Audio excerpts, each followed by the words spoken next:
Commodities again from me. Really topical. Had some big moves last week. In fact, some numbers I'm about to talk to will show you that we've seen a period of weakness in commodities that we've not seen for quite some time, several years. I believe that quite a few of the key commodities are now in correction territory, having fallen more than 20% in only a couple of months. It's a huge week for the research team. I just want to plug the release late this week of the reporting season preview. I think we call it the Bible.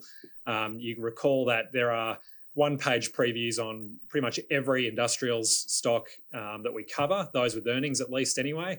And within that report, we do a comprehensive strategy preview of this year's reporting season. Tangi and I will go through top-down, bottom-up, and in between assessments of things like earnings trends, dividend outlooks, the cost environment, impacts of inflation, best of breed names and those sorts of spaces. So do keep a lookout for that. In this edition of the preview, we are giving a lot more space to resources. So within this equity strategy preview of reporting season, we're going to dedicate a lot more to resources given how quickly these dynamics are changing. So I'll just talk to this morning some of the thinking around our tactics in the space and how they have been changing a fair bit in the last few weeks in terms of how we assess the volatility unfolding. So just to give you a lay of the land, you've seen the chart on the left quite a few times in the last few years. Just a snapshot on where current prices are. I think this was done early last Friday. So had you shown me this commodities deck a couple of years ago, I would have grabbed those numbers every day of the week in terms of, oil at 100, copper 355, a bit above our long-term assumption. Iron ore, the bulks in particular, you might remember 3 years ago, particularly coal and even iron ore, were really struggling. By far the biggest export earners for this country, the bulks, along with LNG. So if you'd given me 275 met, 400 thermal, 110 iron ore, yes please, all day long. If you'd told me a couple of years ago I could have those at 68 US cents, then I'd be stoked. So the commodities complex for Australia is pretty healthy. Now, I know that costs are the other side of that equation, and we are probably going to see more cost inflation coming through, and that feeds into compressing margins. But margins are only compressing from very, very high levels to what I'd call very healthy to high levels now. The issue for the market, and it's talked to in the second chart there in the red, it's all about liquidity. So the slide I've got shortly is about the cycle and how commodities can't help but intersect with liquidity available in other markets, including the equities market. So if you've got the withdrawal of liquidity across all asset classes, no matter how robust fundamentals might be in commodities, they do get affected by the withdrawal of that liquidity. So the experts that I've spoken to in the last couple of weeks have really thought and posited that the correction in these markets has really been about the exit of the hot money, the financial driven money, the hedge funds, the investors, if you like, in those commodities, rather than a reflection on a dramatic change in fundamentals. And across the board, I'd describe fundamentals in a lot of these commodities as looking still very robust. And we'll talk to that in a second. In fact, on the right-hand side, prices today are still well above where we are forecasting them to fall to within only a two to 3 year time frame. So the issue for mine is about liquidity, not so much about fundamentals, but I'm happy to talk to some of the forces we're seeing in these key markets. So just on the cycle, I think it's a good time to be going back to basics and looking at the line selection clock that you've seen a number of times over the years. You might remember that this clock has been priced between 10 and 11 p.m. for a couple of years now. And this cycle that we're in, that I would call as a decent boom. If you look at some of the numbers we had last year, liquidity was roaring in commodities. If you look at 2021, the money raised by Australian explorers was around $10 billion. That's about 3 to 4 times the amount that was being raised only 3 to 4 years ago. If you look at the IPOs, we had 105 mining IPOs in 2021. That was the second highest number on record in the modern era, at least. So liquidity has been roaring in the sector.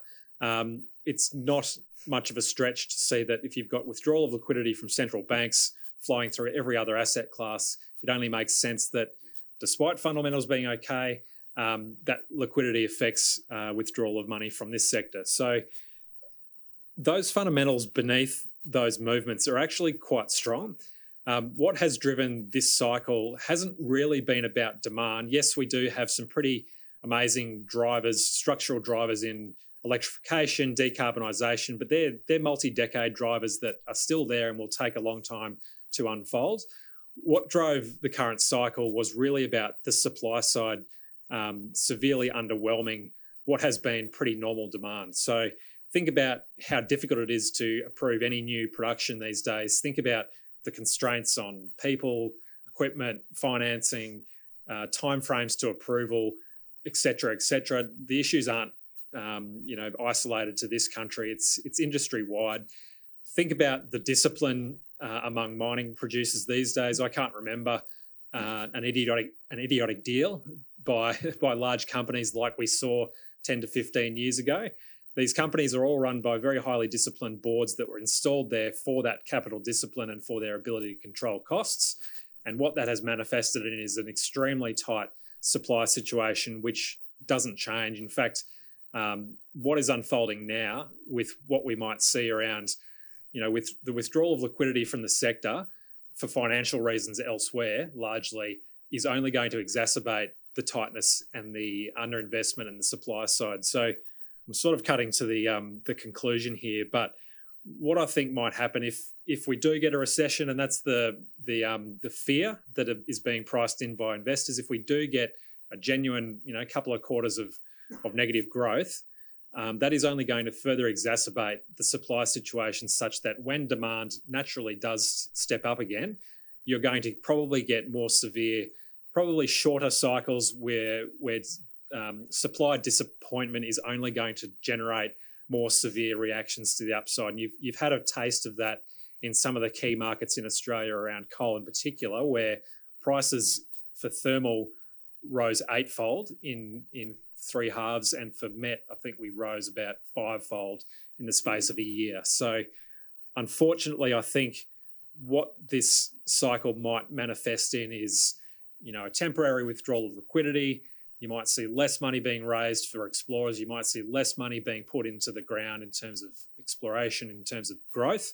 Certainly, a lot of the feedback in terms of the mining updates we've seen in the last few months has been about, particularly in gold, we've seen a lot of cost inflation now starting to manifest in the capital development plans of these companies being pulled back at least. And that's certainly something that affects the small to medium end of the market well before it affects the top end. So, demand is falling. We are starting to see through some of the US industrial results evidence that US consumption is starting to taper off a bit.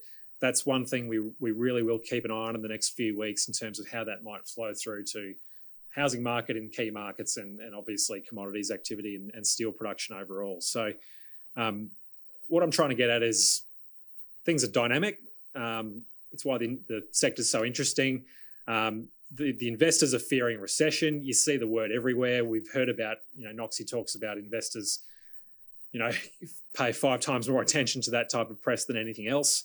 Very easy for liquidity that's been abundant in this sector to start coming out, as it has with everywhere else, in line with tighter economic or monetary conditions. It doesn't change the fundamentals of the sector underneath. And I do think that these conditions breed only a more probably shorter cycles with more, bigger moves that require perhaps stronger stomachs as investors to go with it.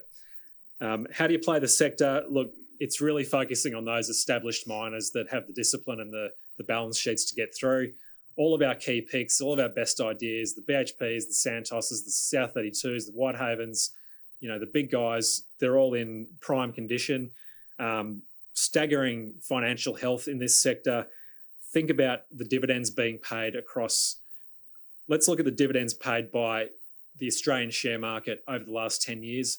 46% of the dividends paid in Australia, full stop, have been paid by the mining sector.